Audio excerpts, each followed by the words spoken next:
All right, Coach. So been a couple days, but thoughts on kind of moving forward and kind of what you took away from that game? I know we talked on Saturday, but anything else Sure. kind of coming out of it? No, I think after we went back and watched the film, we still are trying to understand as a full team of how to play full speed, snap the whistle every single play. I think the story of the game a couple weeks ago was, not letting up in the second half, and I felt like we did that. However, our full effort from snap the whistle by everybody on the field has to be better. And I think we kind of we were good in our assignments. We learned and understood what maybe our technique and execution was to be better, and yet I don't think we combined that with just playing as gritty and as full speed to the whistle as we needed to, and that's going to be an emphasis moving forward into this week.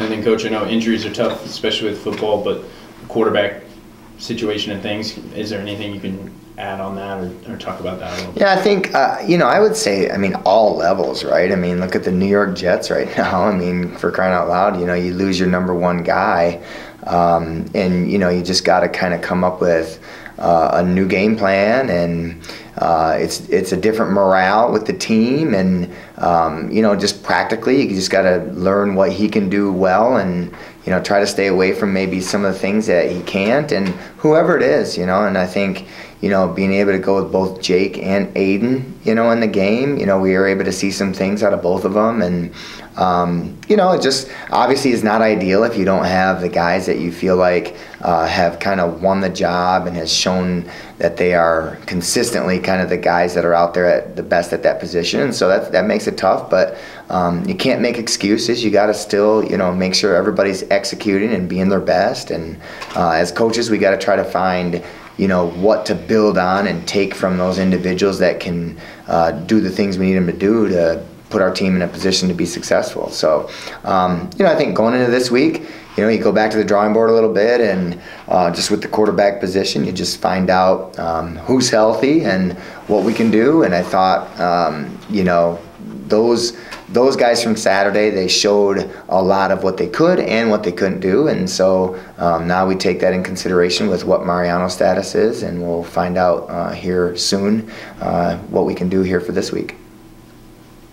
How do you calm the nerves of Jake or Aiden, which may be Aiden's first start or Jake's second start? I guess, Sure. What were the nerves going into this past weekend for Jake when he learned he was going to be the starting quarterback? Yeah, I think naturally he probably had some. I think he's taken his preparation extremely serious, and he's a guy that really does focus on it. He comes in and he meets extra, he works on it extra, he meets with the quarterbacks and they go over stuff extra, and he does a really good job from that standpoint. So, no fault of the kid. He prepared as well as he could, and I think put himself in a position to where he tried to prepare his best for his very first collegiate start. And so I think inherently, he probably was a little rattled and a little nervous, but it's just the first time experience of him, and in a lot of ways, he has to fail to be able to get better, and he has to be able to see those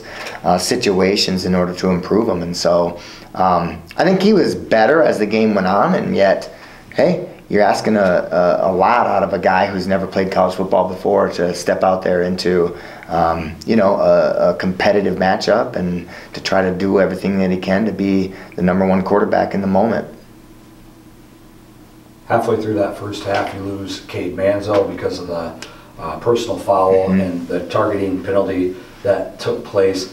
When you lose a leader like that, how does that affect the rest of the team, especially as the game's going on in the second half, knowing that you don't have maybe your biggest cheerleader out there as well? Right. No, he brings a ton of energy, and you certainly feel that in terms of it being lost. And I was sad for him and sad for our defense and our team, just because he is kind of our emotional leader.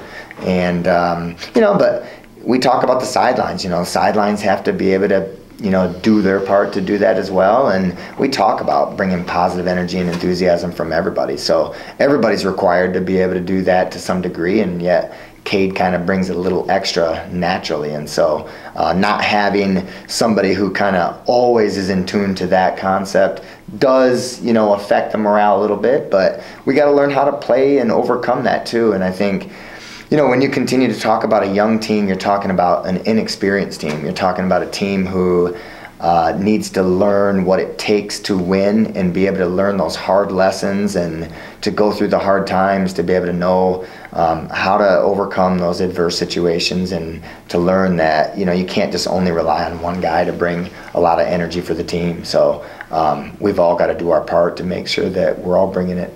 It was a bang play. Could he have done anything differently in that tackle for him to stay in the game?